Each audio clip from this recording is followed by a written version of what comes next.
Lena, and thanks a lot to all the colleagues organizing this event, an impressive event, and a lot of work has gone into that. Welcome, and thank you to all you participants, both here and online, for coming to this event, which marks what should you say? It's a sequence of events leading to the final registration deadline of 2018. And I think Lena already mentioned that we moved the event in order to allow you to take lessons learned and answers to questions back and use that in order to finalize your work for the registration deadline. So whoops, I should press the green button, not the red one, of course. These are a bit of statistics on the impressive number of participants at this event who have registered. The numbers might be slightly higher because there are people who have come afterwards or registered afterwards after we actually managed to get these numbers together. But it's an impressive amount of people representing industries, registrants, SMEs, and not to forget from member states and their help desks, which you will be hearing about a little bit later. A little bit about the program. We are basically going to start with an introduction about where we are in terms of registration from very much what has already arrived perspective. Then there'll be some discussions and presentations regarding last-minute tips, advice from companies and associations.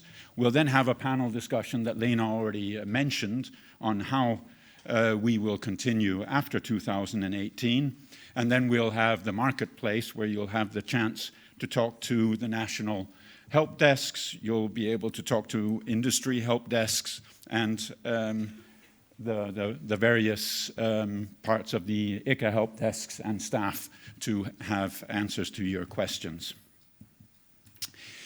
2018 marks the biggest milestone in REACH, I would dare say, because after 2018, REACH is fully operational after 10 years of phasing in substances into one unique system for new and existing chemicals. And I know very well that many of you are working extremely hard to meet this registration deadline, but it is maybe worth just taking 2 steps back from that hard work and just reflect on that it's actually worth it. And obviously, REACH is an EU regulation, which means that it went through the technical procedure of having a Commission proposal, but then adopted by the governments of the member states and adopted by the democratically elected parliamentarians who sit in the European Parliament. So it's a piece of legislation which is not from Brussels. It is a piece of legislation which is from us all. It's from our elected democratic representatives who decided that this should be there. And with that comes, of course, that all the work that you're doing is contributing, in a first instance, to the protection of human health and the environment. But in a longer run, it also is a big contribution to sustainability. I think all in this room can agree that European industry as a Standort Europa will not function in the long run in a sustainable way without having a sustainable chemical industry. It's a prerequisite that we will continue having industrial bases here in Europe. And I think what we're doing in REACH, what we're doing in terms of meeting the environment and health objectives, but also the other objectives of REACH is a significant contribution to sustainability in the chemical sector, which again is the basis for sustainability as a industrial base in Europe. But what you're doing has more closer to now advantages. It's not only an issue of long-term objectives of getting to some long-term goals of sustainability or environment and health. What's actually happening with the registration, this final registration deadline, is that we're getting to an equal and even playing field in Europe on chemicals on the market. The environment and health part of a chemical becomes part of the products that are sold on the market. And with REACH, we're creating an equal playing field between registrants and between substances for that market to function. So there is a competitive advantage for those companies who meet their registration requirements. Those companies who today already know their substances very well will be able to finish the registration easier than those who don't. And clearly, that in a post-registration deadline, where everybody has to have registered a substance on the European market, that will be a competitive advantage. Furthermore, if you continue following your substance after the registration deadline, you will understand your product better. You'll be able to explain that to your downstream users, who again have obligations in REACH to ensure human health and environment protection. And with the good information, knowing that you have done a good job, the downstream user will have confidence in your product and thereby placing you in a competitive advantage. So there's an environment and health protection objective, which we're meeting with this work. There is the long-term sustainability objective. There is a competitiveness, and there's an innovation angle, which all this work is being contributing to in the medium term. Now that's all what REACH and our political masters wanted us to do, and I think that we're also seeing this actually happening. And please keep that in mind when I know you're going to clock in your overtime to finish the registration deadline, that this really, really has an advantage, both in the short, in the medium, and in the long term. In that big picture, where's ECHA? Well, the politicians, the co-legislators, and the Commission, when making the proposal, decided that ECHA should do some tasks in this whole machinery. And there, ECHA has two tasks, which I'll come in on, and the member state help desks, which are also here, have one task. ECHA and the member state help desks have the task from now until the registration deadline to provide assistance so that you can submit on time compliant registration dossiers and reap in the advantages of such a registration in environment and health, in sustainability, in competitiveness, in innovation. Again, those four things is the legislator who decided, but they are the consequences that they decided should be there based on evidence. And we're helping you with the member state help desks to do that up until June 1st. After June 1st, we have the other role, to check that you actually did it compliant with the legislation. That we don't do with the member state help desks, we do with the member states. So we have a dual function. Take advantage of that up until June 1st. Take advantage of today. Take advantage of the member state help desks that are here, industry help desks that are here, ECHA staff that are here, in order to get your registrations into a compliant nature, get them in to meet the deadline beforehand so that we all have less work after June 1st. So with those words, I'm looking very much forward to working with you today. As new in ECHA, but not totally new to the business, I'm looking very much forward to working with all of you in my new role, but in the same way as I've been doing for the last, I don't dare count, but quite a few years. And I must say, in the very end, I'm extremely happy that I was selected for doing this job, and I'm looking extremely much forward to a 5-year tenure working with the colleagues in ECHA, but also working with you in making this objective of REACH reality. So thank you very much.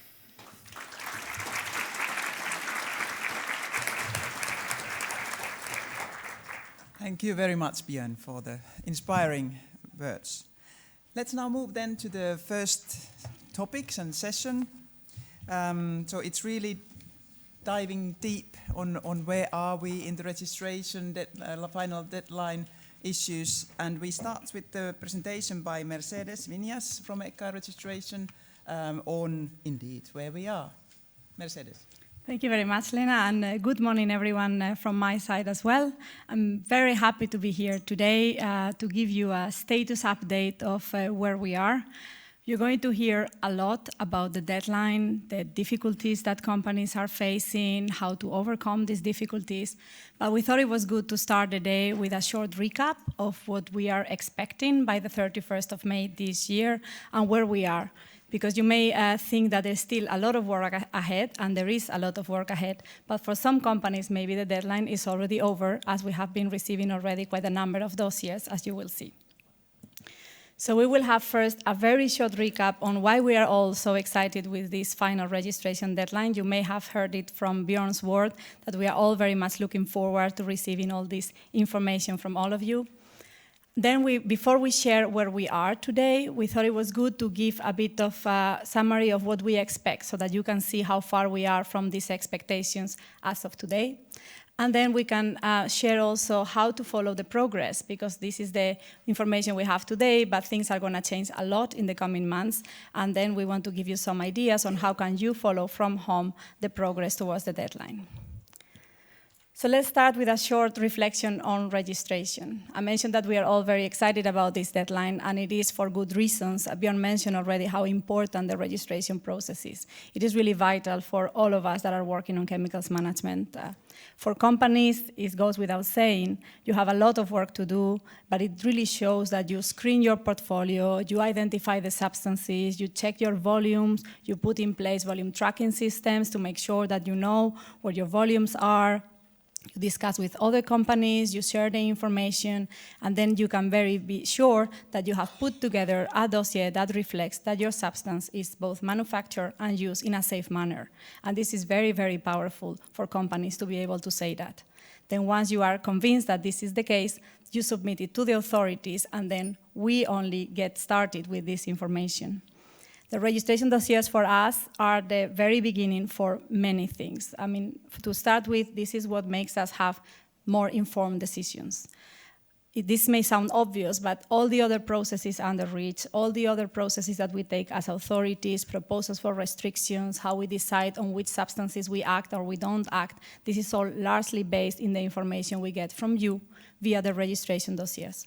So better registration dossiers ensure that the other processes that come after are more effective and more efficient, that we don't need to put attention in substances that they don't need to be further regulated, and we can be all much more effective. But then even more, after you submit the registration dossier, you are processing all this information into your safety data sheets. So better safety data sheets is something that industry has been discussing for a long, long time, and we really hope that with all this effort that you have put into building registration dossiers, you will have better information in the supply chain as well, based on the latest information and based on the certainty that the uses that you are supporting are safe. And then finally, but also very important, we are, as you know, publishing the non-confidential part of the information of the registration dossiers. This is very important because this is what makes that the general public has access to better information, but also academia, researchers, that all this effort that companies have put into the dossiers can also be of benefit, not only for authorities and for your customers, but also for the broader audience via our registration website. So all this is based on the hard work that you put on your dossier. So as Bjorn said, it is really worth doing it. So now, on the deadline. We keep on saying that this is the biggest deadline so far. And we thought by putting a little bit the numbers of the previous two deadlines, this becomes very obvious. When you see the size, you are looking at 3 to almost like 8 times the numbers that we had in the previous two deadlines. And that's why we are really putting a lot of effort on our side to be ready to receive all these dossiers. And that's why you are all so busy with this. So you can see many more registrations expected. You see that we are talking about 60,000 dossiers that we will receive for 25 substances. As you know, 25,000 substances, the same substance is registered for many companies, and that's why the number of dossiers is obviously higher than the number of substances. But you see that the ratio is also a little bit different. So we are expecting less companies to register the same substance. We are talking about lower volumes. We are talking about more niche products, perhaps specialty chemicals. And that's what we expect, that the sieves will be smaller than in previous 2 deadlines. And that brings their own challenges to those companies that are cooperating in this context. We also expect a higher percentage of SMEs. SMEs have been registering throughout all these deadlines, successfully so, but I think because of the low volumes, this is a deadline where SMEs really come into picture, and that's why we have put so much effort, and you will hear a lot on making available help and support for those smaller companies that really need further help from all of us. And then perhaps because of this low volume, perhaps because of these smaller companies, we are looking at substances that have already from the beginning less information, so the effort into generating information and putting together the dossier may be bigger than in previous deadlines. So this is what we expect, and now where we are today. So as of yesterday, this is really very fresh numbers. We had received around 15,000 dossiers already for this deadline. I mentioned we expect 60,000, and we have received so far 15,000 for 6,500 substances. These are the numbers as of today. Of these 6,500 substances, a bit more than 4,000 are substances that are registered for the first time, that have not been registered before. We have so far 800 companies that are registering also for the first time for this deadline.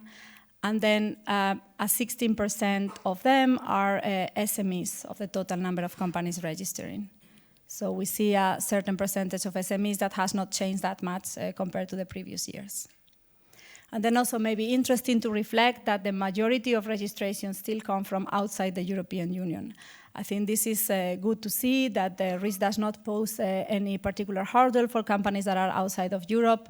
Most of them come from importers or from the European entities importer, but also quite a good number coming from only representatives that, as you know, have been appointed by the non-EU exporters. So this is where we are. And now with all these numbers, you may think, okay, so what? Are we happy? Are we satisfied? Is this what we expected? So just to share what are at least our current observations, but of course we're very interested to discuss during the day with you what you think of these figures. The number of registrations is slightly higher than what we had expected to receive by now. If you look at, we have of course a model because we expect to receive most of the dossiers at the very last minute. This is no surprise. People really make use of all the time available to prepare the dossier, to reach agreements, to decide. There are still companies that are undecided. So we really expect a very big peak during the last month. But as of today, we see that there is good progress and we are a little bit higher compared to the expectations. However, the number of substances remains a bit low. You saw that we expect 25,000 and we have received 6,000. So this number is still a little bit lower than what we expected, which means that most of the registrations that we have received so far are for existing substances already. This makes sense. It's probably the easier ones that are joining an existing joint submission, that are buying the letter of access and are putting together the registration dossier. This is probably easier to do than build from scratch a new joint submission, appointment of the lead, and so on. But this is definitely what we observed. I mentioned already submissions from outside Europe, and then the percentage of SMEs that is perhaps a little bit lower than expected. We are expecting this percentage to go higher as we get closer to the deadline. Of course, also smaller companies may take their time as well, and they may register at the very last minute as well. So this is the progress as of today, but if you're curious now and you get as us very excited about how we are making with these numbers, this is how you can follow the progress as of tomorrow when you go back to your offices. We publish regular statistics on our website. These are very good numbers with a lot of detail per registration type, per country, per type of submitter. This is regularly published on our website. You have the link at the very bottom. And we have included a novelty now. We have done an interactive infographic that is also available on our website since a few weeks. where you can really see for the different countries where we are in terms of registrations. So you can select a country, for example, we have selected Germany there, I could select Spain, and then you open the statistics and you see how many registrations we get from this country, for what dossier types, and where are we in terms of statistics for that particular country. We find it useful, maybe it's also interesting for you, you know your markets better, and then you can help us also to see if this is what you would expect for that country. Also very important, on that part of the website, you can find the lead registrant. You know we have a lead registrant nomination scheme, and we really encourage all the lead registrants, when they make themselves known to us by creating a joint submission, they have the option to agree to publish their names on our website. We really encourage companies to agree with this publication, because it helps a lot companies that they go to our website, they look for a particular substance, and they can see who the lead is, and they can get in touch with the leads much more easily. So this is also there, and we really encourage all the new lead registrants to agree with the publication of their names. And then finally, the very well-known by now information on chemicals section on our website. We believe this is largely used by everybody. And just to mention that as soon as we get a dossier, quickly afterwards it's published, so you can see all the new information that we are receiving from your dossiers on our dissemination website, quite regularly updated. So this is all how you can join us in following the progress. There are some messages that I would like to emphasize before I finish that you can take home with you. First, we are on schedule. The number of dossiers is a little bit higher than we expected, so we're pleased to see that companies are really making progress. We do expect a large numbers on the last weeks, but we are ready for that. Keep on registering. You see companies have already done it to good numbers, so keep on doing it, keep on sending your dossiers. Perhaps if you have a number of dossiers to do, you can anticipate 1 or 2 so that you get familiar with the process, so that you don't have any last minute rush. So that may be good advice as well. Use our help. We're going to emphasize this a lot throughout the day, but it is very important. We have put a lot of effort into making a lot of materials available. We believe they are useful. Make use of them, because this is really what will ensure that you have a successful registration and no last-minute problems before you submit. And then finally, we have the ECHA stand outside, where you can see this infographic. Our colleagues can explain you where to find this information, how to play with it, so that when you go back home, you can join us in following the progress, so that we can all talk on the 1st of June, very proudly say that we have achieved this registration deadline without major problems. So that's all I had to share with you today. Thank you very much for your attention. Looking forward to the discussion. Thank you.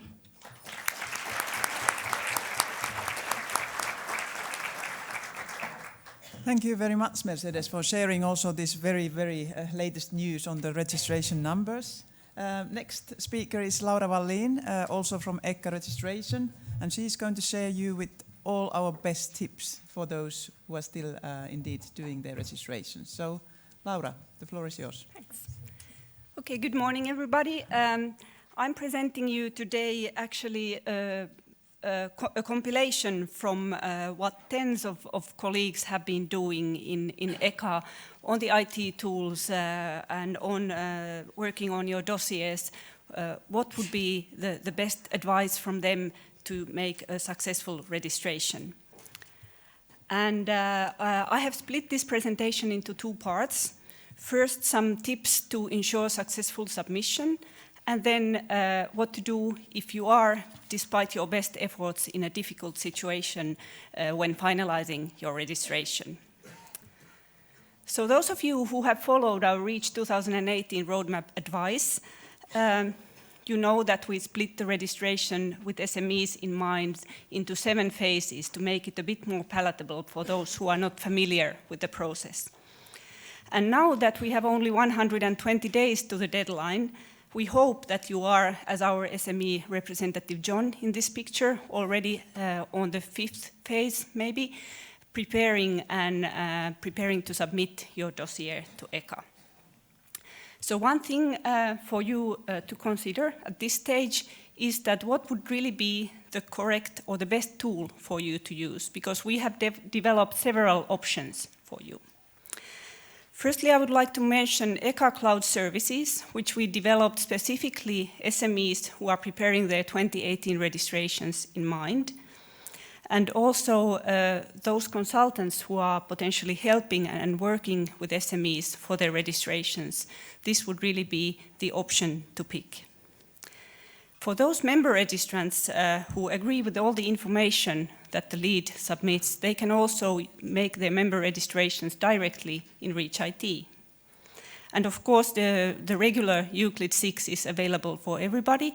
And if you have been using it in the past, if you are dealing with a large number of substances, then this would be then the tool for you. For Euclid Cloud, a few benefits that I would like to mention. It's in the cloud, so it means that you don't have to install it on your computer. ECHA takes care of the backups of the data. ECHA takes care of the updates of the tool. And you can access it anywhere. So in that sense, it is really an easy way, an IT carefree way to take care of having Euclid at your disposal. In December, we published the latest version, and there is a new feature. There is really now a workflow for dossier creation using a guided approach. And this means that in the tool, you defined what type of dossier you are preparing, and then the tool itself, it creates a submission type for you, and then it gives you steps and tasks to complete for each step. So you can follow this path in the tool. If you want, you can revert back to a full Euclid view from the tool, but you can also complete everything and finalize your dossier, have it validated in the cloud. So this is again to guide the SMEs who are not that familiar with the registration process and in the dossier preparation, to give them kind of a path to follow to complete their dossiers.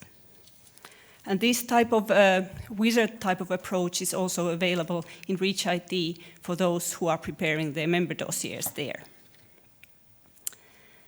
Then when you have your dossier prepared in whatever tool you have picked as your choice, then we cannot emphasize enough that we really advise that you review your dossier before submitting it.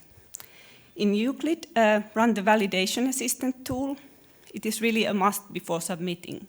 So run it on your dataset, but also on your dossier before you submit it to us. It contains a lot of those checks that we do on the dossier, so you can correct them before submitting, making the whole process easier for you. And also, of course, it is easier then for us. There are some manual verifications done on the dossiers as part of completeness check, but they cannot be, of course, in this automated validation assistant, but there is a document on our website where you can read our rationale and the types of checks that we are doing at that stage. The other two tools that we have available are the dissemination tool. It shows you what parts of your dossier will be disseminated on our website. And there's also a fee calculator so that you can find in advance of your registration what would be the fees that we will put into your invoice.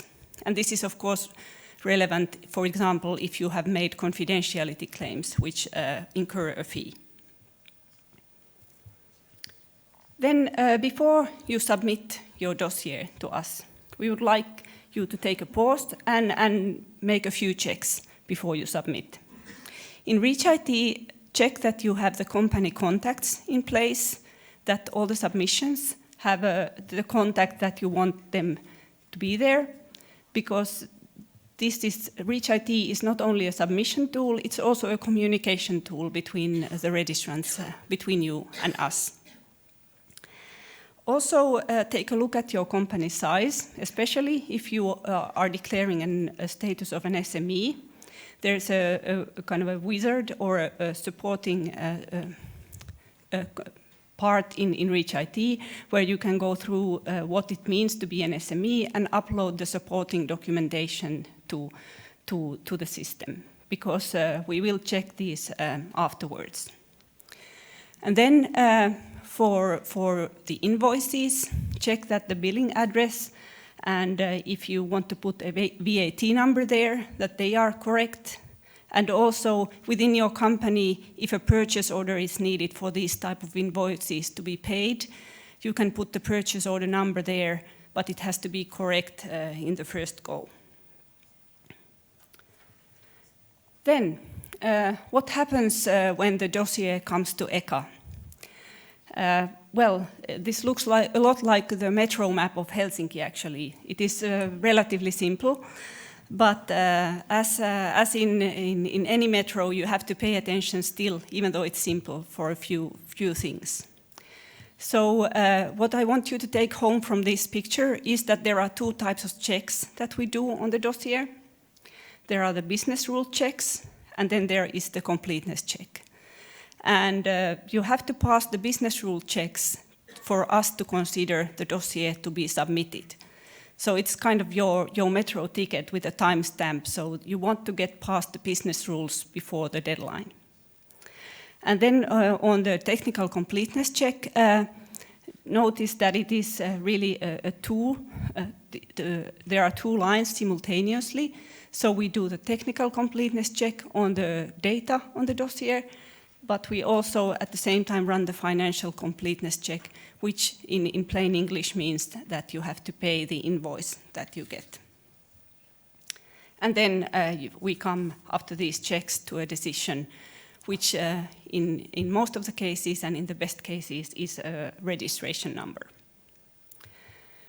As with any metro map, you can follow the progress.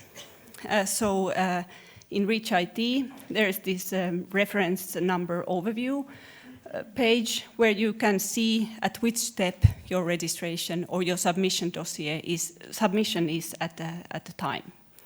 Here we have a case where it has been very successful. It has gone through all the checks, all the markers are in green. So you see also then for this submission in the key documents part that there is a registration decision and an invoice issued for this. So these you always find in the key documents section. So just to summarize still the checks that we make, business rule checks are really administrative checks for us to understand that our system knows how to cope with these dossiers, that there are not any discrepancies within it. And these must be passed for us to consider the dossier submitted. While the completeness check is there to make sure that all required elements are included in the dossier. And this is something that has to be passed for you to get a registration number. So there are the technical and financial parts, and importantly, for this you only get one resubmission. And if you fail it the second time, then you have to resubmit the whole registration. For the business rule checks, most of the rules are in the validation assistant. We cannot include all because there are some interplays between Euclid and Reach IT that are also checked at this stage. But also for those who then fail, despite you running the validation assistant, you can see then instructions on how to cope with them. And for the completeness check, as I said, the automated rules are in the validation assistant, but the manual verification rules are not due to their nature. But you can read the note on our website. What then if you have an incomplete dossier? You will receive a letter from us. You will see it as a task on the front page of the Reach IT. You also find the actual instructions from us in the key documents section. And there will be a deadline. If these instructions are not clear to you, then we advise you just to contact us to clarify, because as I said, you get this one chance to complete your dossier. And remember to pay your invoice in time, because fee payment, the financial completeness check, is really part of the overall completeness check of the dossier. And then something about the timelines. We've focused a lot on the 31st of May, but we would actually advise that the lead registrants would submit their dossiers by the end of March, To benefit first from the shorter completeness check time, those dossiers submitted by the end of March, we have to check in 3 weeks, while after that we have until the end of August. And then this way you will allow enough time for the members to join the joint submission and submit their registrations. And if you have several substances to register, take one of them and run it through the process now in the still relatively early days, so that you learn what this process is all about. What then if you run into difficult situations during your dossier preparation? In the SIF, one thing to pay attention to is that the lead registrant has everybody's support. So if this is not the case, please contact us. Data sharing and cost sharing discussions can of course be tedious. Just to remind you that the cost itemization is a right of the SIF members. They have to know where the costs come from on a detailed level and make every effort with justified claims when you discuss the costs if you disagree on them. This is something that we will assess if this comes to the worst, which is the data sharing dispute. There are possibilities for justified opt-out in the REACH, and in that case it can happen that the lead registrant still grants you access to the joint submission, but you just submit some of the data on your own. And as a last resort, you can file a dispute at ECHA, either on the data or on access to the joint submission. It can also be that there is slow or no progress in the SIF, and at least 3 different scenarios can be foreseen, that there are only a few companies to register. If this is the case, maybe one option is to agree to share the work equally, not to put the burden on one company only, because you have a shared interest in having the registration done. It can only be that there is only one company that is active in the SIF. And here the role of the users of the substance is critical. They can first make their need known to the registrants to ensure that there is a demand for this substance, but maybe also to support the registrant in actually preparing the registration. There are also substances that have been pre-registered, but actually nobody plans to register these. And in these cases, we would advise the users of the substance to make their need known to their association, who can then take it, for example, to us. As a general advice, when you are in doubt whether to register or not, this would be the time to benefit still from the transitional scheme for phasing substances under REACH, so we would advise you to register now.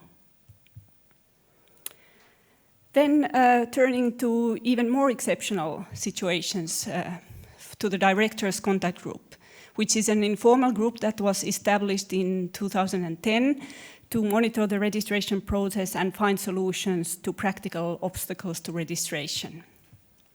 It contains representatives from ECHA, the European Commission, and from 9 industry associations, representing registrants, article producers, SMEs, downstream users, distributors, so it's really a wide group. And it publishes documents which are found on our website, and they also have developed some solutions, practical solutions for companies in exceptional situations. On the publications, maybe at this stage I would raise just a few of them. Just the first one, a checklist to how to hire a good consultant, something that maybe many SMEs, for example, are thinking about at this stage. And also, recently, last autumn, the DCG published a recommendation to the registrants to really announce their registration intentions, so that it's clear to their customers whether substances will be registered by their former supplier or not. And then in December last year, the DCG published a recommendation to help small volume and SME registrants. And this is really about the cost sharing.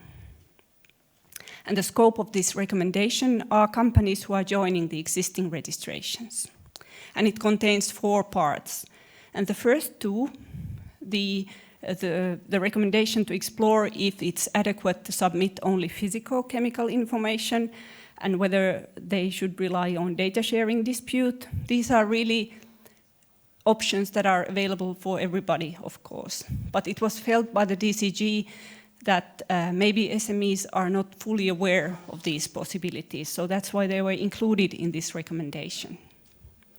And for the SIEVs, the DCG recommended that they would consider in the SIEVs whether they could allow payment for the letter of access in installments, or whether they could even offer a low-cost, affordable lump sum payment for 1 to 10 tons registrants. In the cases where the administration of administrative tasks for actually calculating the costs would take more time than the money that would be got back. Also, this morning we have reopened on the request of the DCG solutions that were made available already in 2010 for companies in specific problems in their last minutes of their registration. And these are really for companies who have made their best effort to prepare their registrations but find themselves in a difficult situation. So there are issues like a mixture importer doesn't get the substance identification information from their non-EU supplier. There's an issue for companies who have troubles in obtaining the Annex 7 or 8 information due to the delays in the laboratories. There are cases for legal entity changes where one company is in the last minute left without the pre-registration. Cases for situations where a lead registrant disappears, meaning, for example, goes bankrupt in the process of registration. And then a solution for companies where there is no EU manufacturer or importer in the sieve and the downstream user decides to start importing. So to apply for these solutions, as I said, they are now available on our DCG webpage. So we request first you to read some documentation and then to submit or contact us via the normal ECHA contact form, indicating clearly what DCG issue you are relying on. So to close these last-minute tips, just a few messages. Euclid Cloud now guides the registrants step by step through the dossier preparation, so use the opportunity. Use the available checks ahead of the submission. It serves you well and saves you time. The DCG solutions for companies who are really in exceptional situations are now available. And if you still have difficulties that you don't find any solution on our website, then contact us. And in general, follow our one-stop shop for REACH 2018 advice on our dedicated web pages. Thank you.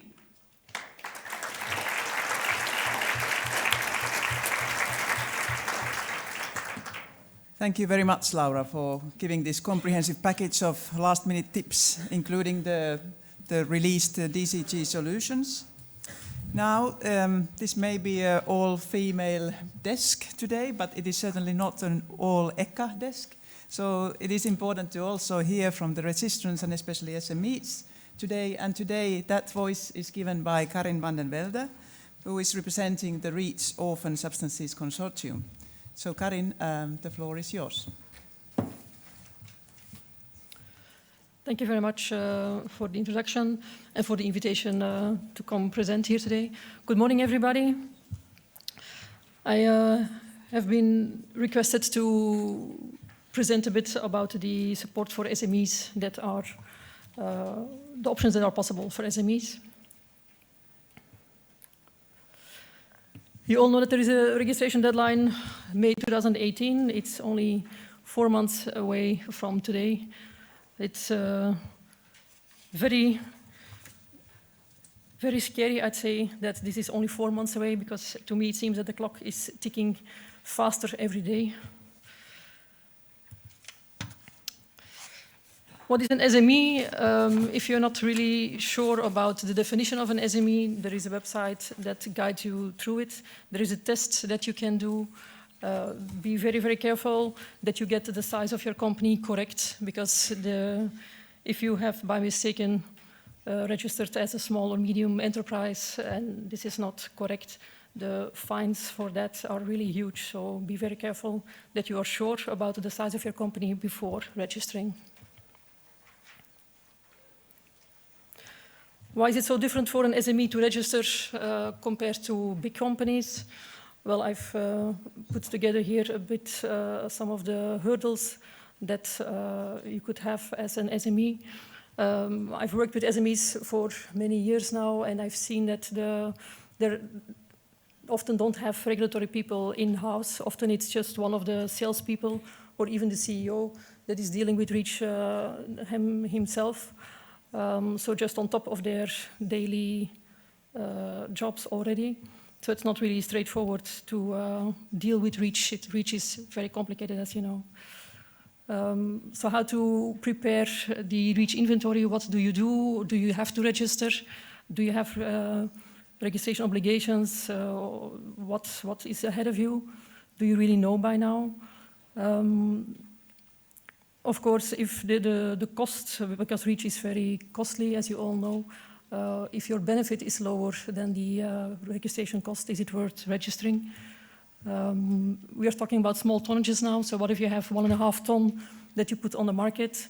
What if the market changes and you are below 1 ton again in the future? It's not so straightforward to make these kind of decisions now, because we're talking about a lot of money, of course, especially for a small company. How do you decide if there is a registration existing already? How do you decide between a letter of access and membership of a consortium, for example? Communication, another thing.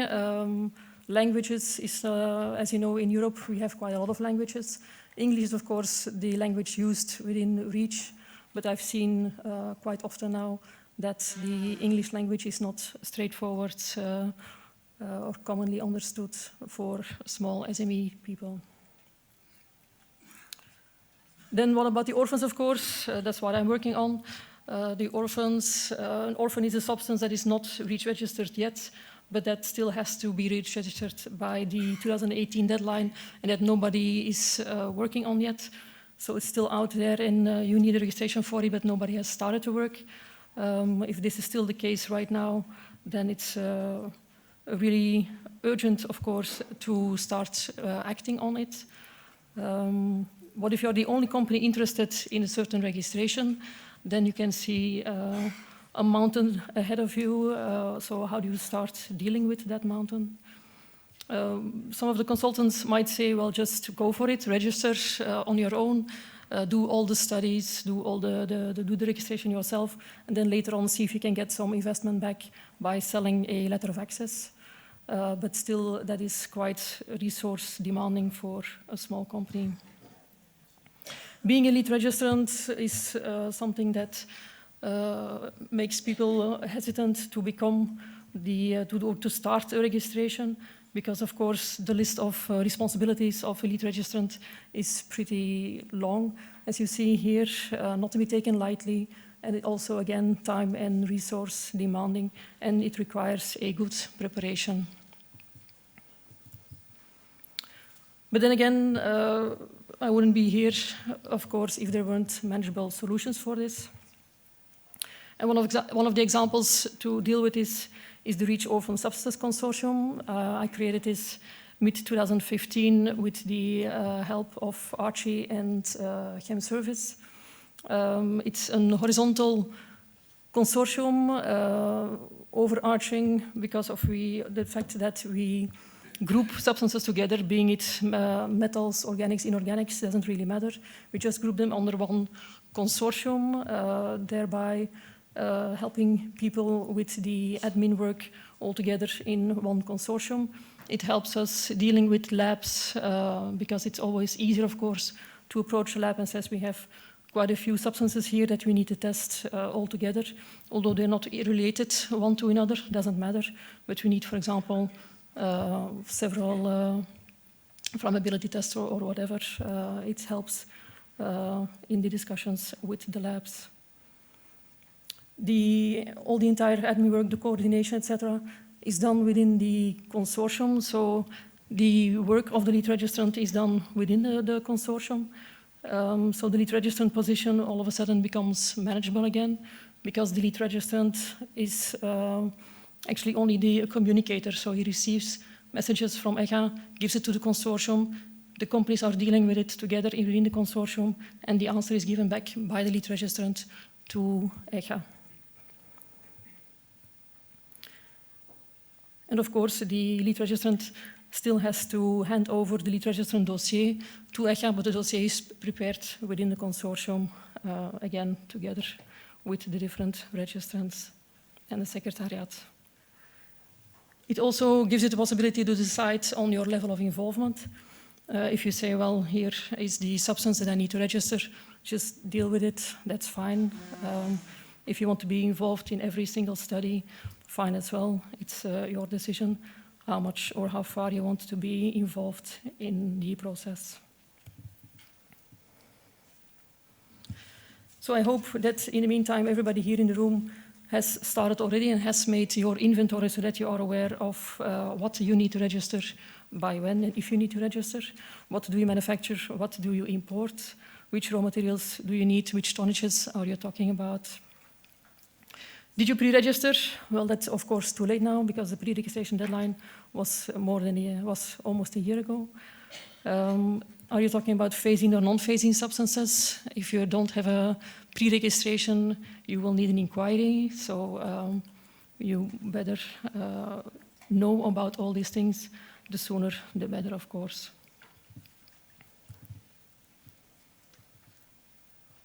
So I think the importance here is as well to make informed decisions, because I think that as a company, you need to know how much your registration would cost if you still have substances to reach registers for which nobody else has done the registration yet. I think it's important to know what it would cost you and to think about what are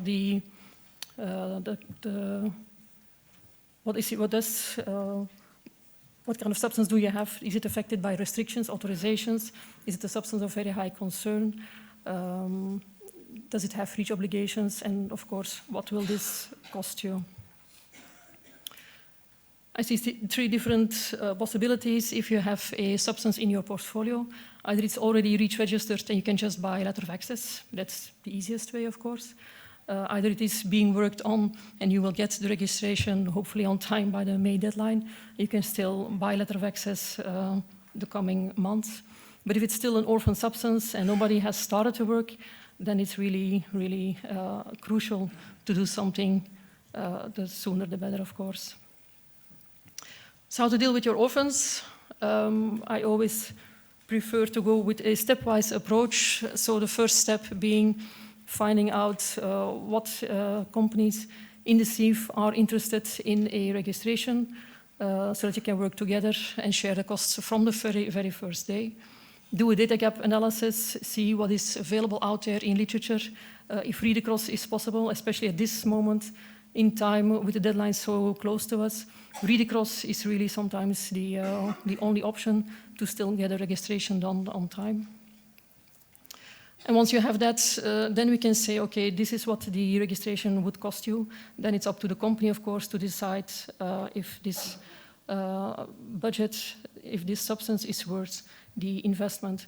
And only then, after that step, if the company decides to move forward, only then we move forward to actually preparing the registration dossier. So I think this stepwise approach is really important, that you have the possibility to actually stop as well once you know the cost of a potential registration. Again, a few more details on how this works in practice. On the first step, on finding out what the cost would be before going to the next step of actually preparing the registration dossier. So it is set up, anybody can be the lead registrant, as I said before, because the work is done within the consortium by the secretariat, and you just become a communicator between ECHA and the registrants.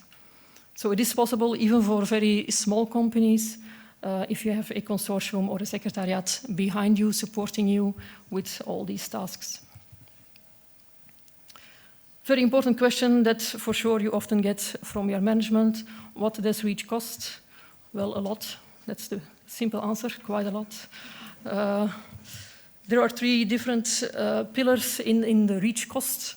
You pay for the data, of course. Either you pay it as lead registrant, then you perform new studies, or you do read across, or you buy literature data, or you are a co-registrant and you buy the letter of access. You have to pay, if you use a consultant, of course, they don't work for free either. You pay ECHA a registration fee. And those registration fees you can find on this website. And you see here, that's what Laura explained this before as well. ECHA is really doing some effort here to make sure that smaller companies have to pay less than bigger companies. There are other options as well, and that is pretty important for you to know as well. There are possibilities to get some extra financial help from your government, from your local government. I've written down here two initiatives that I am aware of. The first one was one of my customers that told me that they get some extra financial help as SME from the Slovak Republic. The second one is one of my clients in Brussels who followed this website link, and that actually gave them a 50% reduction to the hourly rate of their consultant. So I think it's really worthwhile if you are an SME to check the initiatives in your region to see if anything is possible for you on that side. So some final conclusions and advice. On communication, please do check your contact details in REACH IT. It's really, really important that your email addresses that is used in REACH IT are still correct. People change jobs and these things are often no longer up to date, but as such you miss the information that is going around in the sieve and you are not aware of what is going on. So it's really, really important that your email addresses in REACH IT stay up to date at all times. And I know that you're all overloaded with work, but it's always nice, of course, to get some feedback from the sieve if a question is raised on a substance that you have pre-registered. If you have not done so, of course, it's only 4 months away from the deadline. We've just heard that I expect to register before March, end of March 2018. That's quite a challenge, I must say. So if you have not decided then on your registration, on your portfolio, then please do so as soon as you get back to the office. Analytics, something to keep in mind. You need to be, when you register, you need analytical data, substance ID, qualification, quantification. Sometimes these analytics take much more time than expected. So please, you need this for every registration that you do. So start your analytical work as soon as possible as well. The timing, it's already only 4 months ahead of us. The availability of labs and consultants is getting pretty problematic, I think. So be careful also on that part. REACH is very expensive. I've seen letter of access vary between a few €100 to even a few €100,000. Sometimes not justifiable, sometimes it is. There are ways now, of course, you can ask for a letter of access cost breakdown. There is guidance from ECHA available on that one. You can start data sharing disputes if you're talking about the same substance. It's not straightforward if you need a letter license to use for read across purposes, then you're a bit on your own, and that is still problematic, but that's another discussion. Find co-registrants, make sure that you can share the cost, of course, from the very first moment that you start on your registration dossier. How to choose a good, reliable consultant has been discussed or mentioned before by another speaker. There is a guidance on that from ECHA as well, but I guess if you talk to the people, to your colleagues in your associations, in national associations or whatever, get some advice there. People that have experience with using certain consultants, I guess that's still the best way forward to get good advice on that one. The lead registrant role, if you're talking about a new substance, an orphan, somebody has to take the lead registrant role. Be prepared, because it's quite a heavy task to be the lead registrant role, and make sure that you have maybe something like a consortium like Ross behind you to help you and guide you through those steps. We're dealing with IUCLID 6 at the moment now, so be careful. There are quite a lot of extra fields now that need to be filled in compared to IUCLID 5. If you buy a letter of access or license to use that you need for another substance, it still has to be updated to IUCLID 6 before it can be used. May 2018 is the deadline for registration, definitely not for REACH, so be careful. As of June 2018, your pre-registrations are completely worthless, of course, so be careful if you then still have to register, that you go through a different procedure. So if you have not done so yet, please do make your REACH inventory as soon as possible, because that is, of course, your first step. Know what is ahead of you, know what your responsibilities, your obligations are with regard to REACH. Find out if you still have orphans in there. We've seen the numbers this morning today. There are still thousands and thousands of substances that have not been REACH registered yet, that people are not working on, that nobody has started to work on. These substances risk to disappear from the market, so even if you are a downstream user, please do check your substances and check with your suppliers whether or not they have the intention to REACH register the raw materials that you need. Because if not, in June, you're going to have a really huge problem. The stepwise approach is what I prefer to work with in the substances that I work with. Get a budget first, see what the REACH cost is for registration of a certain substance. Every substance is different. You cannot predict right now for a certain substance what the registration cost will be. You don't know until you've done the data gap analysis, until you know for that specific substance what the data gaps are, if literature will be enough, or if new studies will be needed. You don't know until you've done the data gap analysis. So at least that first step should be done so that you know what is going on with your substance, what the cost will be, and only then can you make an informed decision on whether or not the profit that you have on this substance is worth the REACH registration, of course. Decide on your level of involvement, choose your consultant wisely. That is, of course, an important message as well. There are some very useful websites here. The one from ECHA on REACH 2018 is very, very good. The one from the UK, I think, is also very nice, despite the Brexit. I think they have a very good website on REACH.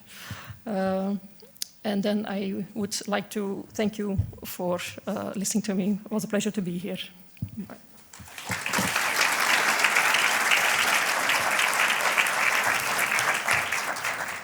Thank you very much, Karine, for sharing this very practical and also very direct advice and feedback, especially very valuable for all those who are still indeed preparing their dossiers. This, by the way, reminds me about the poll that we have on the Slido that you can access either by your computer or your smartphone.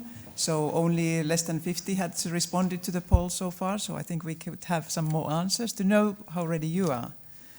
And indeed, as Karine, you said, the clock is ticking and the deadline is near, but the life, neither REACH, is over after the deadline in the end of May. So Christel MUSSET, Director of Registration, is giving this presentation to give you a bit of a glimpse of what will happen to your registration after you have successfully registered. Christel.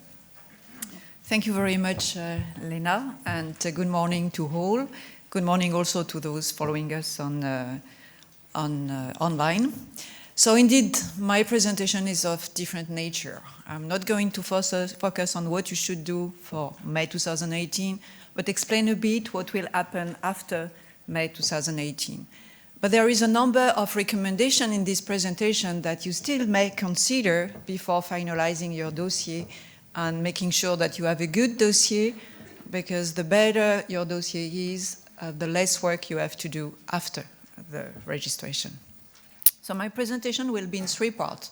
The first part will be on short term, what really happens with your registration once you have the registration number, what are we going to do with your dossier. The second part will be more long term, how do we trigger other REACH processes and on which basis. And of course, I'm talking about compliance check, substance evaluation, risk management at EU level, such as harmonized classification, proposal for restriction, and etc. And the third part will be about, I would like to give you a preview on possible legal changes that may happen and that may affect your company. So the short term. We have already said several times, but I don't have a slide on that, but I'm going to say it for all my slides actually. We communicate with you via REACH IT. So it's very important, and we communicate more than you believe actually. So that's very important that you have your contact details up to date in REACH IT, but you may consider also having in your Outlook task list the Monday morning check REACH IT on a regular basis, because we do communicate a lot to you. So just an idea. So the first thing that happens with your dossier is dissemination. All the dossiers are disseminated on our dissemination website. Our aim for the dossier that will be registered in May in this year is to publish them as soon as possible and before the end of the year. And of course, if you have made confidentiality requests in your dossier on certain information, then we will not publish the information for which you have asked this confidentiality. But we will assess the information later. So the tip, I think Laura has already said it, there is a tool in Euclid where you can see which information will be published on our website, and that enables you to see if you want to claim certain part confidential or not.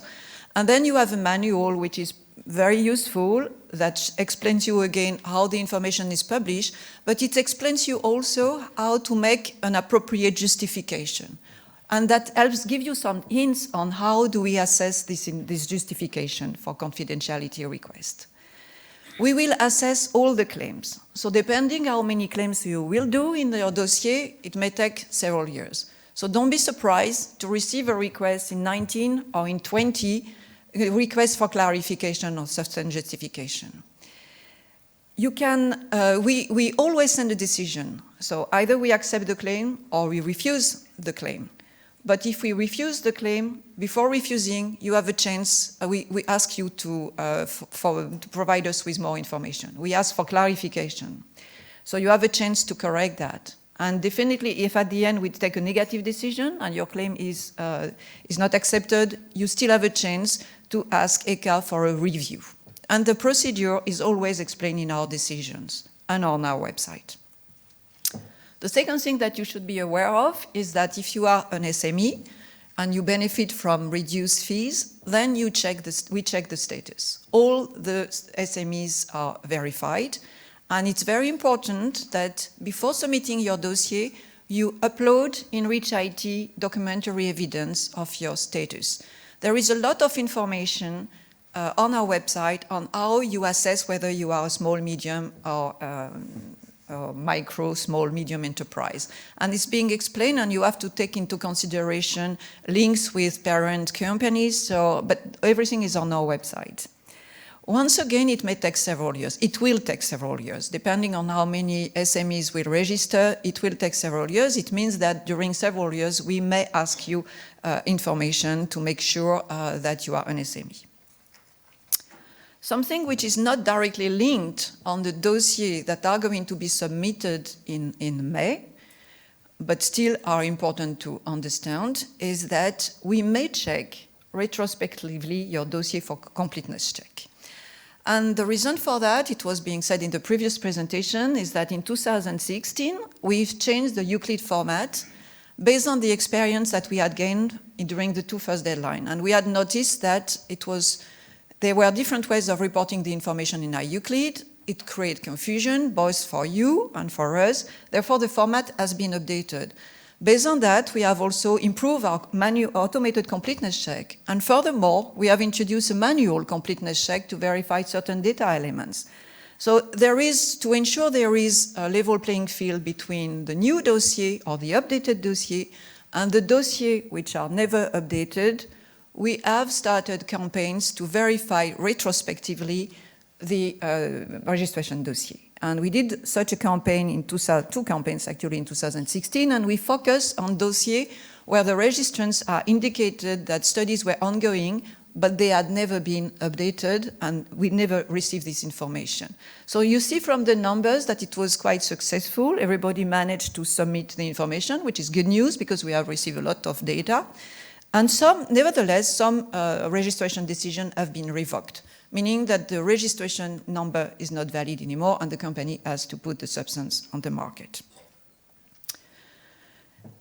Enforcement is done by the national authorities. There is a project which is being prepared right now, and there will be at EU level a large-scale enforcement projects in 2019 in cooperation with the customs to also target importers, and it's to verify whether companies have fulfilled their registration obligation for the substance over 1 ton. This also includes verification of the strictly controlled conditions for the substance that have been registered as intermediate. So basically that's what you can expect in the relatively short term on your registration. Now, moving at other aspects of REACH, it's clear that REACH is not over after May 2018. I think certain industry associations are saying already, have already said for years actually, that after registration is the beginning of a journey together. We're happy to continue working with you actually. As Bjorn was saying, and I think it has been said also by Mercedes at the very beginning, is the registration dossier first is the proof of safe use. It's nothing else than the proof of safe use. It shows that you know the properties of your substance, but it also shows that you communicate safety advice to your clients via the safety data sheet, via the exposure scenario. But more importantly also is that authorities look at your registration. I can tell you we screen the dossier very much. And there are different, of course, processes that start after that. The first one is ECHA convinced by the information that you provide in the dossier and the assessment that you have done? And if not, it triggers dossier evaluation, compliance checks. The second part is, do we need further information because we have identified a potential concern, and then it's a substance evaluation done by the member states. And do we believe that we need further risk management level at risk management measures, at EU level? And here it is the process of candidate list of substance of very high concern, followed by authorization, proposal for restriction, or harmonized classification. So how do we do that? First, a recommendation. Because of that, we strongly advise you to keep your dossier up to date. First, I would like to say that updating is a legal obligation. We did a study in 2017, and it seems that certain companies, registrants, were not fully aware of the Article 22, which requires companies to update their dossier as soon as they have new information. But it's also a proof that you take your responsibility seriously. And finally, it's ensure that you, in the companies, but also the authorities, make assessment and verify the safe use on the most updated and reliable information. That would really to avoid that at authority level, we pick up a substance for the wrong reasons because the dossier is not updated. So that's very important. I would like to remember that it's an obligation for all, because the lead registrants update more frequently the dossier, and maybe for good reason, new information on the data requirements, and they do the update on behalf of all the joint registration, but the members have to also update their dossier for their substance composition, for the use. And you see that the reality is not rosy, actually. We have 2/3 of the dossier that have never been updated. And it's even worse when the registrants have registered individually. 80% of the dossier have never been updated. So that's why we insist too much on this dossier update. Now, how do we work? So I hope you will understand from this diagram. First, I would like to explain again that all dossiers are screened. There are a lot of screening exercise, and we don't only consider dossier and the CNL inventory, but we also consider external information. So it's not only internal information. All this information helps us to prioritize the dossier. So how are they prioritized? Well, they are prioritized. You see a map. Consider that it is a map, this diagram. And if there is low likelihood of exposure, so substance, we don't have consumer use, for example, or there is low hazardous properties, then the substance is in the green zone. And it's for low priority for now. It doesn't mean that it will never be looked at, but it's lower priority. On the other side, if your substance is potential for exposure, wide dispersive use, and it has hazardous properties, it goes in the red part. It's very high priority, and it needs to be regulated. Now, what we observe from the dossier from 2010 and 13 is we have a number of substances which are in the gray zone. And why are they in the gray zone is for now, we are not able to make a judgment whether they should go in the green or the red. And typically, these substances go to compliance check because we need to gather additional information to understand whether it is an hazardous substance or to clarify the exposure. So that's how we work.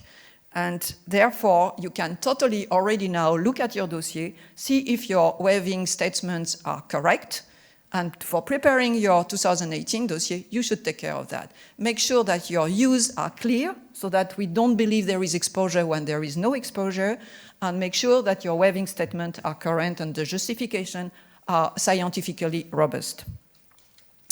So the compliance check, as I explained, your substance is prioritized if there is a lot of data gaps from our perspective, and you may believe for you it's not a data gaps because it has passed the completeness check, but you have made so many waiving statements in your dossier that we consider that we need to look at this dossier. And also if there is a high potential for exposure. So you normally always get a chance to update your dossier before the formal process starts. We publish on our website a list of substances that may be potentially picked up in the next month for a compliance check based on the criteria that I gave you explained already. And you are informed in the weekly news that the list is updated. So we advise you to regularly look at this list. And of course, in evaluation, our colleagues have done a lot of reports, one every year. So you have already, I think this year is the 10th report. So you have a lot of recommendations in this report that we really advise you to consult. So our recommendation is update your dossier to avoid that we pick the substance for the wrong reason, but also make a plan for the dossier updates. It's very important now that when you prepare your dossier and you discuss your CIF agreement or the joint submission agreement or whatever, that you foresee that one day or later you may have additional costs because, for example, further to evaluation, we ask you to submit additional information. What is important is joint submission equals joint responsibility. It's not only the matter of the lead. All the members, all co-registrants are responsible for the data package that is submitted to ECHA, which also means that all co-registrants must pay their share of the cost. And you must foresee, it's really advisable, recommended in your agreements, to foresee and make that clear to everybody in your joint registration. The CIF is only legal until June 2018. After there is no CIF anymore as per the REACH text, but it would be very advisable to keep a structure, first to alert your management that you still need to work on your registration, and second thing, as I was saying, to make sure that you can cope with newcomer or new generation of data and discuss with your co-registrants how to update your dossier. Also, something to be aware of is compliance of the dossier is visible to all. Because basically, when we do an evaluation decision, the non-confidential version of this decision is published on ECHA website. So I don't know if you see very well, but not only you have access to the evaluation decision, but you have also access to the dossier where there are the names of the companies and the frequency of updates of the dossier for each co-registrant. And that is to promote the good players, those who update their dossier and have good quality dossier. But again, an evaluation decision is very easy to see which substance is not compliant from our point of view. So the substances which are on the authority radar. So when we say authority radar, is substance evaluation, risk management. So we focus on substances that matter. For us, substances that matter are the substances where, again, they are in the high tonnages, they have high potential for exposure, and the properties are probably hazardous. And we need to clarify that. So we do a common screening. We look at all the substances with the member state, and we decide jointly which substance should be prioritized and what is the best instrument to regulate the substance. So the substances are shortlisted. Every year we do a short list of substances that will be picked and verified manually by the member state. We do automated screening, but then the member state verify manually. We send a letter to each registrant concern. We do that every year. We did it this year also, and you might wonder why, because we so much say we should focus on your 2018 registration. But here I would like to insist that first, that has been running over 5 years, so it's not a new exercise. If you consider that your dossier is in order and is of good quality, your use are updated, and you are comfortable with your information, there is no need to update your dossier. So don't update your dossier if it's not needed. And finally, it's just, let's say, a pre-warning for you that the substance, one day or later, might end up on the correct list for substance evaluation, which will be potentially in 1 or 2 years.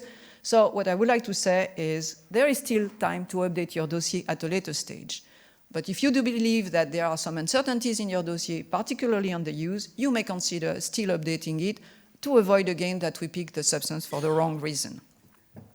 There is a tool to remain updated on the activities from the authorities on the website, is the PACT tool.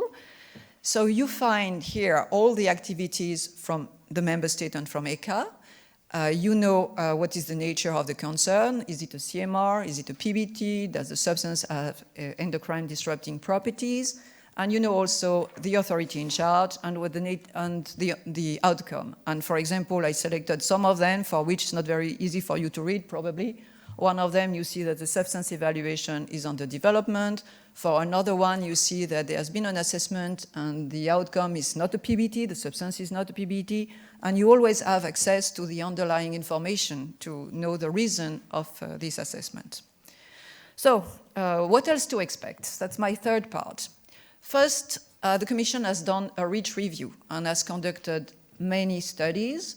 What I would like to inform you on is that we expect the report from the Commission published at the end of February or March. That's the latest news that we have from the Commission. So what did we say to the Commission as regard registration? We said a lot of things because we had published a report on all the REACH processes, but as regard registration, what we said, I think, are two important things. We said the compliance, the dossier quality is a concern, and then the Commission should consider measures for ensuring dossier updates and mandatory measures, maybe, I don't know. That's our recommendation. And then we also said that compliance checks for high tonnage dossier over 100,000 ton and 100 ton must continue because of this quality concern on the dossier. It will take more time than we had initially planned to ensure safe use, which is the goal of REACH. We also said that dissemination is a very powerful tool, and we will continue to improve it, because again, it's a reward for the good companies when everybody sees that their dossier is compliant and updated. And also, we will continue to make more information available for all, to be used for your own needs. The nanoforms. So there is a review of the REACH annexes ongoing. That has been a long-standing process by the Commission, but we are nearly there. So there is an update of the REACH annexes for more information requirements or clarification of information requirements. The proposal is currently at the REACH committee. It will be at the agenda of the February meeting. There are already annexes that have been accepted, agreed on, but the information requirements will be in February. We expect that it's going to be agreed very soon, but at least I would like to reassure you that there will not be new needs, new requirements before January 2020. Of course, we will develop guidance to ensure sufficient support. The other things, the other studies that have been done by the Commission is increased data requirements for the substance in the 1 to 10 ton range, because there is not many data requirements for basing, for deciding on risk management measures with the information which is in this dossier. There was also a look at whether CSR should be done for CMR substances, even though they would be in the 1 to 10 ton range. And there has been also a study of assessing whether polymers of concern should be registered. So where are we with all these studies? Well, I would say that the main outcome was that there are clearly more benefits than cost, or the benefits outweigh the cost for industry. Nevertheless, no decision has been taken yet, and there will be further assessment for the economic impact on the companies with a special attention to SMEs. UK withdrawal from the EU. The date, as you know, is 30th March of 2019. The key message here is all the UK-based companies are still under the REACH regime until 2019, meaning that all the British companies have to register by this deadline, and subsequently they will be subject to the UK law. The other message is all registrants, even though that are not in the UK, by all means will be affected by this deadline for many reasons, for data sharing, for whatever your lead registrant in the UK, you have a British company having an authorization, so, and you depend on this authorization, so there is an impact on everyone. Now, we are not able to give all the details, but there will be, there is already a lot of information on our website, and it's constantly updated as we know more from the Commission. And finally, my last slide, my key messages is registration is not over after May. Continue to follow what we are doing. You need to update your dossier. This is the law, but it's also the proof that you are doing a good job. Make sure that you have a structure in place after the end of the CIF in June 2018 to handle the updates. And the legislation evolves, and follow what's going to happen, in particular with the REACH review. And with that, I thank you very much for your attention.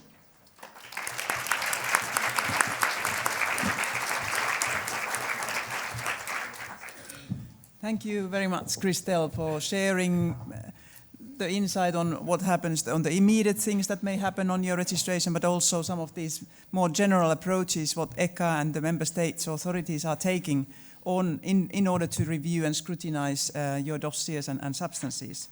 This latter topic, these longer-term aspects of REACH implementation after the registration deadline are also the topic of the afternoon panel, and we have a good representative panel there to discuss, and also both Christel and me, we have the pleasure to be in that panel, so we can then perhaps focus in this morning session, this Q&A session now on perhaps the more immediate concerns of those who are still, working on the registration.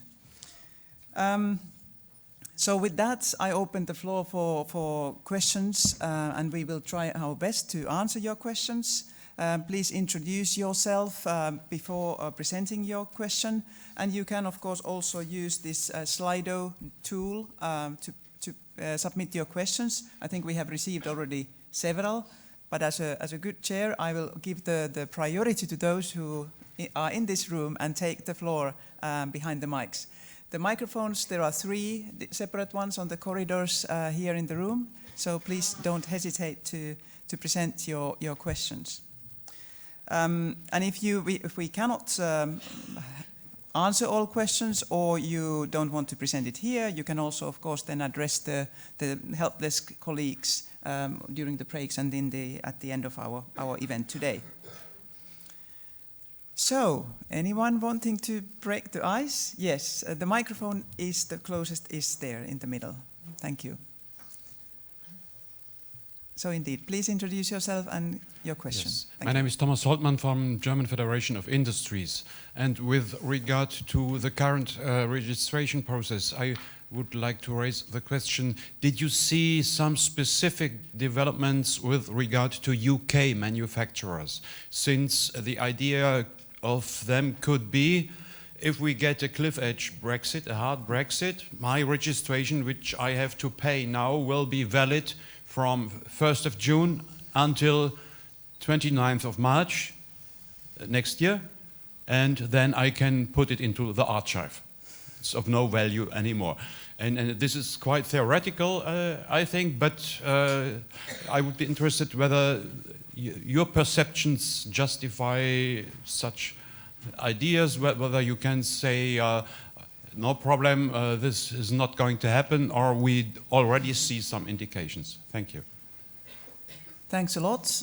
I don't see yet any queue behind the microphone, so please prepare your next questions. I'm looking at you, Mercedes, whether you can respond. We are having a lot of statistics on registration, so maybe you can respond. Yes, thank you for the question, Thomas.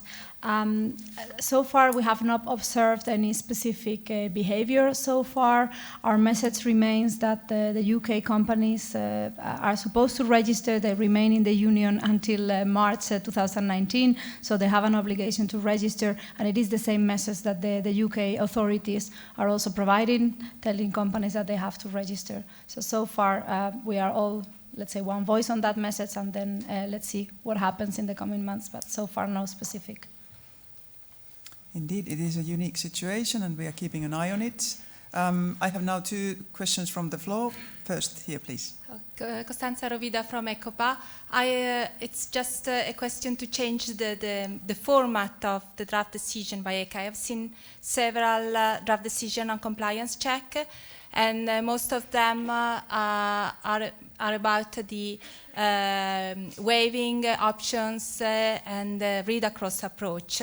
I must admit that ECHA is always right, so the basis of the dossier was not compliant, but the problem is that in this draft decision it's written, your read-across is not well justified, please do the 90-day oral study in vivo. And just in the end of the document, it's written in a very little font size. Maybe you can also benefit of Annex 11 approach. Can I ask to reverse it? So if the read-across is not compliant, maybe there is a way to make it compliant, still without the need of the new in vivo test. Is that possible? Okay, I think that is a question addressed to me. It's not directly related to the registration deadline, but I can respond to you. But in the meanwhile, I also collect some further questions as there are there's a queue now. Please. Sarah Hottenroth from Umicore. Do you intend to open Reach IT over the weekends and especially public holidays, as at least in Germany in May there are several of those holidays? Thank you, very good question. Can you, I take the third question in the row and then looking around who from the ECHA colleagues can respond, please. Hi, good morning. My name is Matthew van Hulle. I am from Hollandia International in the Netherlands.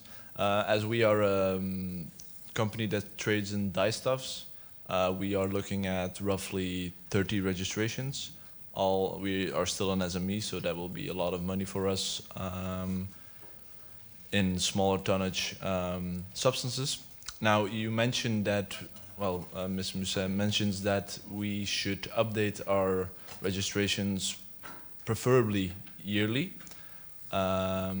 This update also has a fee connected to it of, I just looked it up, around 1,400 euros for a medium-sized company as ours.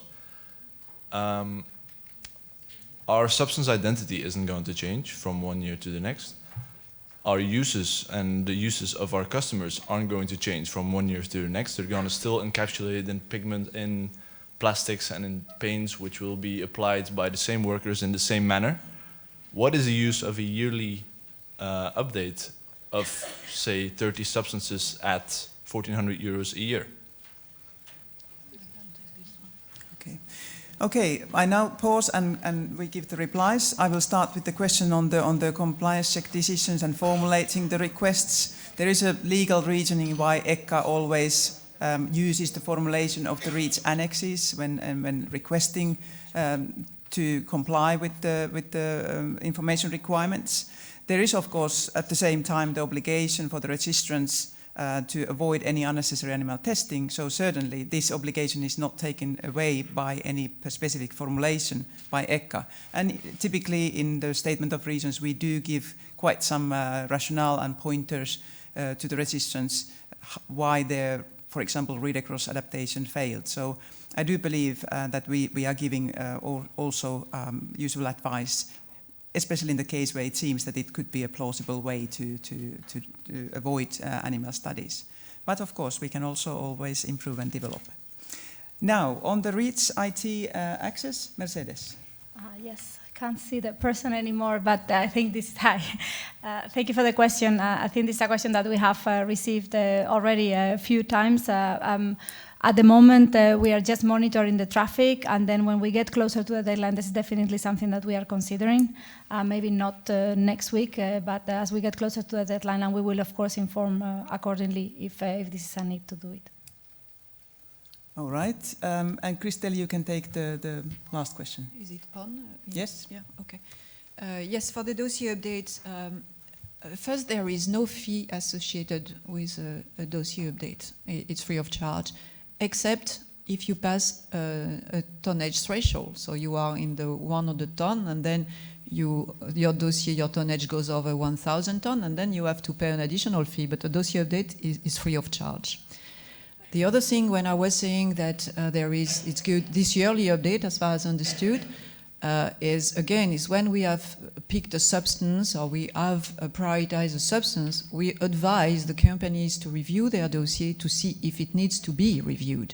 And as I was saying, if you are comfortable that there is no new users, all the users are good, you are comfortable with your data, don't update your dossier. The Article 22 clearly says when you have to update your dossier, and that would be because you have new users, or you have a change in your legal entity, whatever. And then if you have new information on the substance, new information on the hazardous properties of the substance, that's when you have to update your dossier. If you don't need to update your dossier, don't update your dossier. That's what I was saying with this yearly update. And there was a last thing that I wanted to say on the dossier update, but it escaped my mind right now. So Mercedes, maybe you have something to add, no? Just, I think the idea is to have a process to review if there is a need to update. I think this is what companies need to put in place once a year or whatever, linked to your contracts, to your customers, that there is a process to review and then make the decision, do we need to update or not? I think and this kind of review process can take place once a year, perhaps. Okay, thank you. We can move on, and we have several questions from the floor as well, so I think I will start from there. Thank you. Ineke Klaas, I work for Reach Centrum. You very clearly showed the process, the different steps when a registration dossier has been submitted by a company. I was wondering, as of which point in the process can a co-registrant submit the dossier? Because we had, I remember the situation in 2010 when the co-registrants had to wait until the end of the pipeline of the lead dossier, and this created problems for timing towards the registration deadline.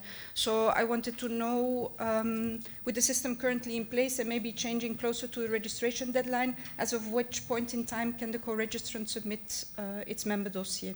Thank you. Thank you. I understand that, Laura, you would be ready to respond immediately. Yes, so as soon as the lead dossier has passed the business rules, the co-registrants can start submitting their dossiers. So. Thank you. All right. Then I think it was your turn, please. Hello, my name is Céline Cons from Solvay.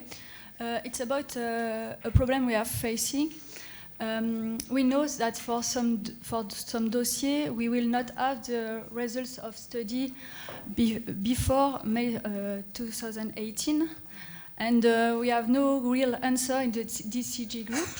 So what is the process for that? Because in IUCLIN, we have to provide data to pass the validation assistant and to register via Reach IT. And it is not possible because we have no the results. So what is the way for that? Thank you. Okay, I think this is a question directly to Laura.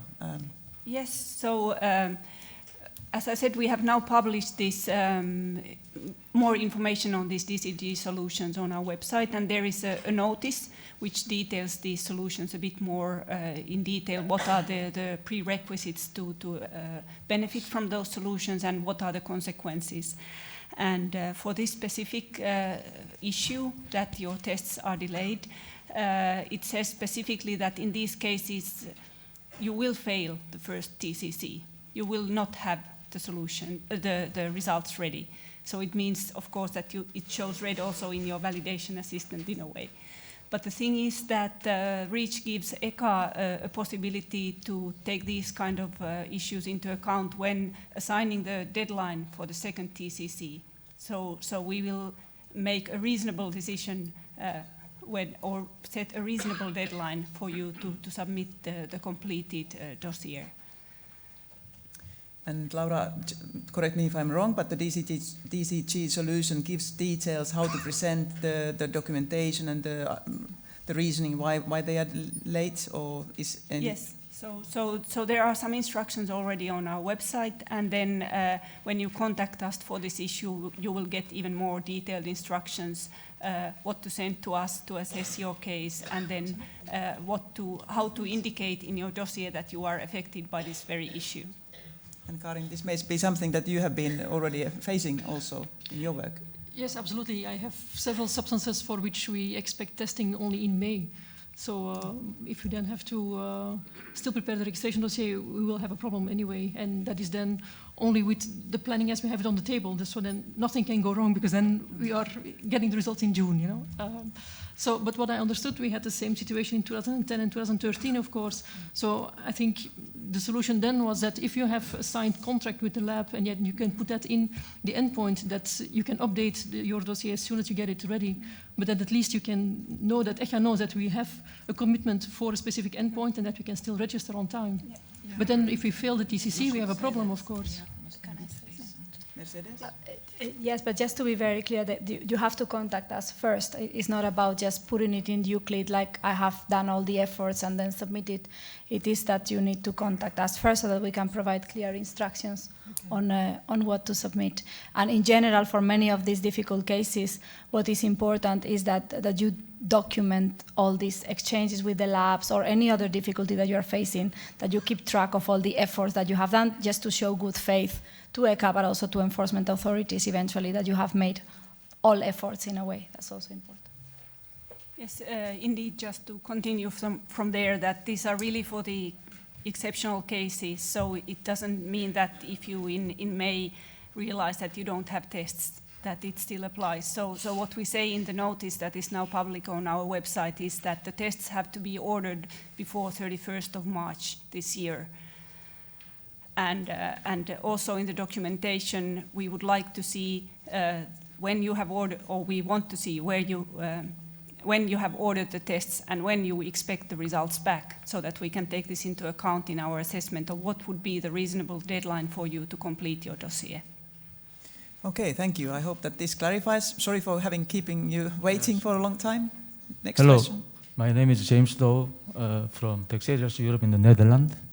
And one of the questions is, I experienced a very nice tool for SME yesterday as a cloud service, but I wonder if this service can be possibly used for any non-SME, because I understand the definition of SME, but the majority of our organization is in non-EU, and we have only one legal entity having small organization. So I think no matter the definition of SME or non-SME, the tool can be used for us as a non-SME will be very helpful. This is my first question. And second question is, I think many of SME and small volume movers are waiting and try to do registration last minute. So when I look at every day the Reach IT, who gonna be a lead to do Agile code registration, but nobody is volunteering and lead.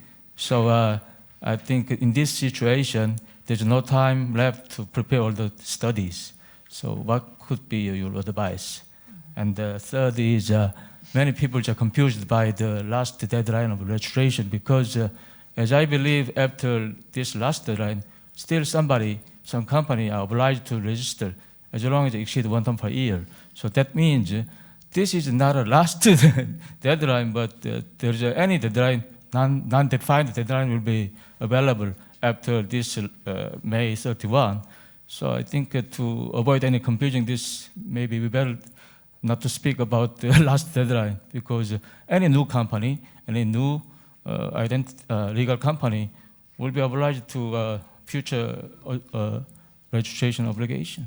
So thank you for this. Thank you, indeed. I mean, the cloud service, maybe Christel, you start with that? Yeah, the clouds. Well, thank you very much for your support for the cloud services, actually, because we are quite happy with the last version, and we believe it's much simpler. It offers a lot of possibilities, and for the companies, the fact that we, for example, take care of the backups, but also the migration of the data between versions is a great help for everyone. So we do agree that it should be open for everyone, but before doing that, we need more assessment, evaluation.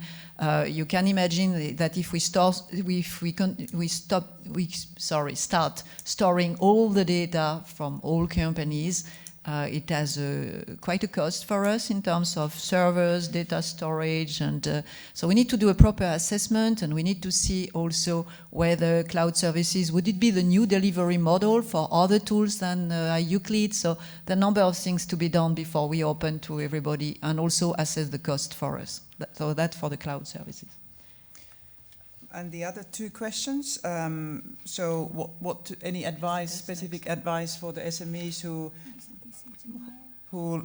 wake up late or get their act together late and have not even started, indeed, I mean, they're commissioning their studies.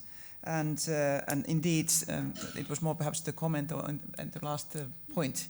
Of course, the REACH phase-in registration period is over at the end of May, but as such, the REACH registration stays open, and people, of course, can continue registering when they are new, for example, on the market. But Mercedes, maybe you take the SME?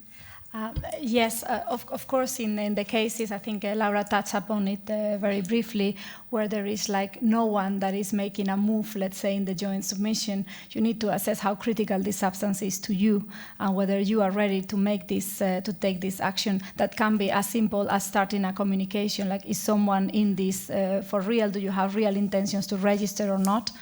And then all the help that we have available to make a dossier that is complete as soon as possible, making use of all these late lab results that we were discussing. So it is really initiate the communication as soon as possible so that you have a better idea of how many companies are interested in registering, and then try to share the workload and the cost. There's nothing more particular that we can say. And of course, you can always contact us if you're facing difficulties at a very last time to be a lead. And Christel, on the last point? Yes, on the last registration deadline, yeah, indeed we should, the full sentence is last registration deadline for existing substances. So for substances that were on the market for years, and that's what we mean. But of course, so it means that in May 2018, we will have collected and done 10 years of collecting on information that were what we call the phase-in substance, the existing substance, and this exercise has finished. And now, as Bjorn was saying in his introduction, all substances are treated equally. I mean, everybody with new substance to be put on the market or imported or manufactured has now to do a registration and an inquiry first to ECHA for the data sharing activities, and then a registration. And as a matter of fact, that's something I spend my time to repeat. In 2019, we will have probably many more registrations than in 2014 or 15, because we receive usually 3,000 dossiers per year for new substances that are put on the market, and it will probably continue at a higher level. And we have also all the dossier updates. So, I mean, it's going to be a big activity in 2019, actually, registration, from that perspective. But it completes this exercise of 10 years exercise to find information on substances that were on the European market. All right, we are ready to move to the next questions. Please, take the floor. Thank you. Jeanette Paulussen, Charles River, the Netherlands. Thank you for the explanations on the completeness check. However, if you, I can tell you already that a lot of studies will not be ready by the end of May, even not by the end of March, when you wish lead registrants to register. You mentioned that the completeness check after, when you submit after March, would be up till August. Is it so that in the meantime you can update your dossier as a first submission? Because with the manual completeness check, which is, I think, very good that it is implemented, but you can also expect some unexpected problems in your dossiers, and then if you have then you are out if the second completeness check is not okay. Is that clear? Okay, it's a very clear question, I believe. I think Laura, do you want to respond? Yeah, well, I think that falls under the kind of the checks that we do, that you actually cannot update a dossier for which you have a pending submission in our system. So that's the rule for that.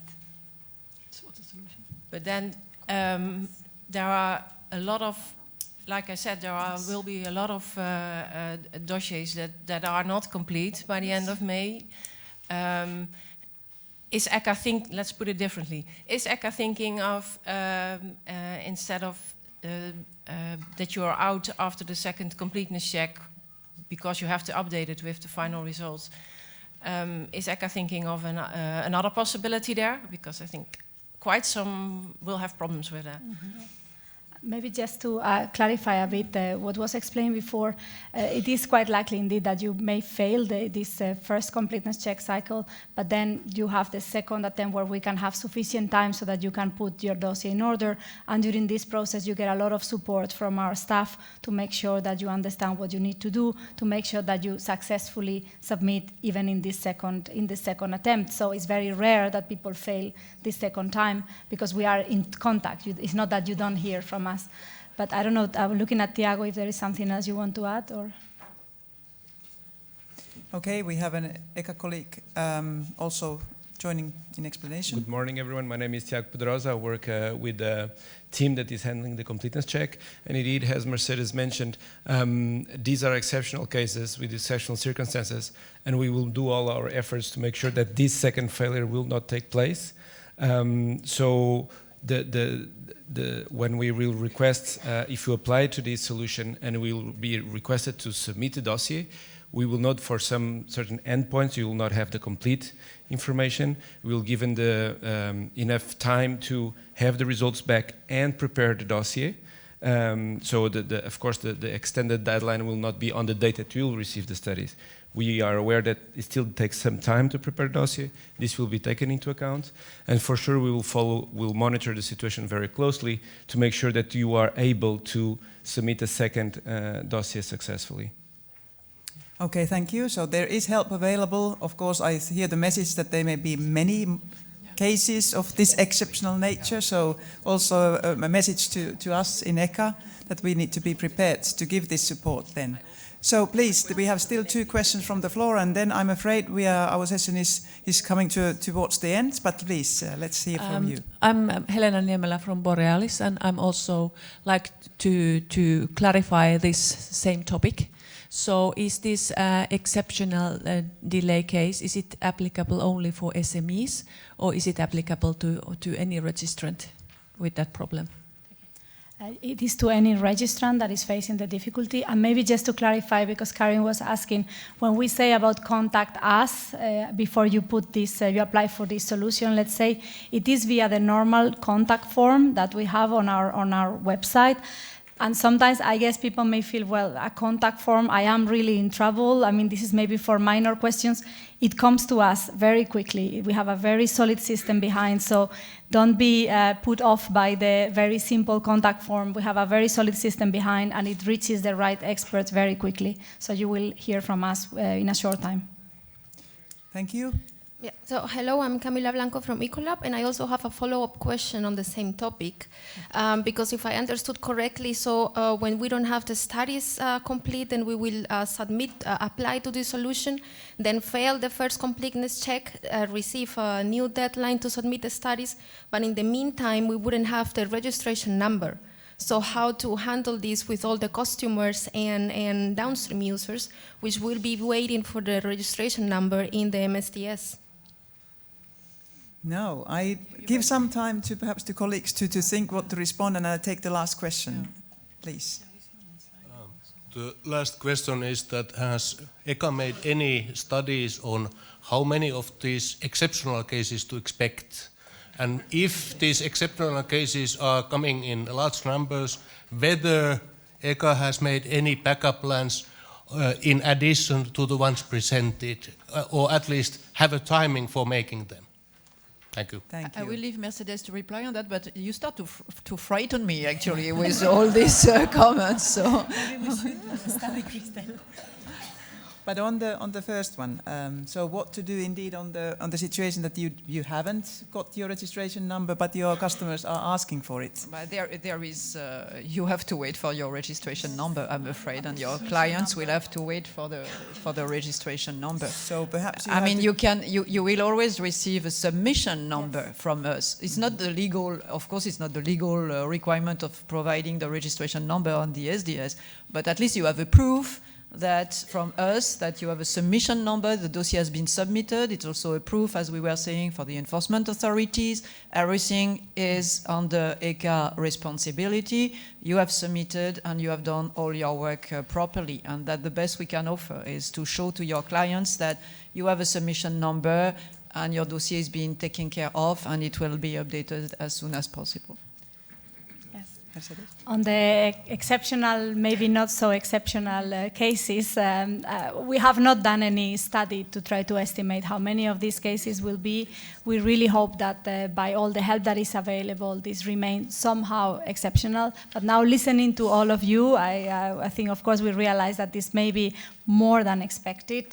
We were already expecting many more cases than were happening in 2010 with the DCG solutions, that we were fully aware. We do have backup plans. We do have plans for how to handle many more dossiers or more late dossiers. We do have backup plans. We may want to review them a little bit after today's meeting, but we will be ready. Don't worry about that. Finally, I wanted to give the floor to Christel to respond at one of the most popular questions on the Slido tool, because it seemed to be very relevant and didn't come from the floor. Yeah, so the question on Slido, the very popular one is, what will be the status of pre-registration numbers of not registered substance after 31st of May 2018? There is a subsequent question about what needs to be done if you want to put a substance on the market after May 2018. So the question of the phase-in status has been asked at the last stakeholder day, actually, and the calculation of the tonnage. And this question was put forward to the Commission to clarify. Now, we have not received a formal clarification from the Commission, but it will be done at the next Caracal meeting in March. Nevertheless, I've been asking the Commission what I can say today to you on this. And basically, it's a bit what Bjorn has said at the very beginning. After May 2018, all the substances are treated in the same manner. So there is not anymore the distinction between phased-in substance and existing substance and new substances. So it means that all substances, if you want to put a substance on the market, you need to go via inquiry so that we can put you in contact with the other registrants. But more importantly, the phase-in status will be clarified by the Commission in potentially an implementing regulation. And therefore, the calculation of the tonnage is still over 3 years until this implementing regulation comes into force. So basically, it means that there will be a clarification on the phase-in status. Until it comes into force, you can still calculate your tonnage on a 3-year average instead of 1 year. That's what the Commission has told us from their point of view. But what is clear also is the spirit of REACH was that after 2018, there is no transitional regime anymore, and everybody has to follow the route of inquiry and then join the joint registration via this route. So I hope it clarifies.